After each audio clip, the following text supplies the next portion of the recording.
আসসালামু আলাইকুম সবাইকে, কেমন আছেন সবাই?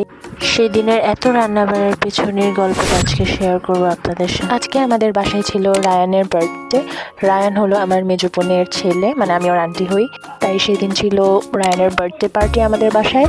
তো তাই আম্মু রান্না করতেছিল বিরিয়ানি, রোস্ট, গরুর মাংস, তারপর ভেজিটেবল, এগুলো আর কি যখন রান্না করে আম্মু এসব, তখন আমি একটু পরপর রান্না করে গিয়ে শুধু আম্মুকে জ্বালাই বলতে পারেন যে আম্মু হয়েছে ক্ষুধা লাগছে, কখন খাবো, এইসব আর কি। তো এরপর আমি আর রায়নের ফুপু, আমরা দুজন বলতে পারেন এক বয়সী, সেম এজ। তো আমরা ওর বেলুনগুলো ফুলাচ্ছিলাম, সব ফুলিয়ে তারপর অ্যাডজাস্ট করতেছিলাম। এটা হচ্ছে রায়নের কেক। এটা আমার মেজো বোনের একটা ফ্রেন্ড বানিয়ে দিছিল খুব সুন্দর করে, আর কি যেমনটা বানিয়ে দিতে বলছিল ঠিক তেমনটাই বানিয়ে দিচ্ছে খুব সুন্দর করে। আর তারপর এই যে ওর সাথে সবাই ছবি তুলতেছিল, আমি এখানে ব্লার করে দিছিলাম ওদেরকে। তো এই যে খুব সেদিন প্রোগ্রামটা সুন্দর হয়েছিল। এরপর ছিল সবাইকে খাবার সার্ভ করার পালা।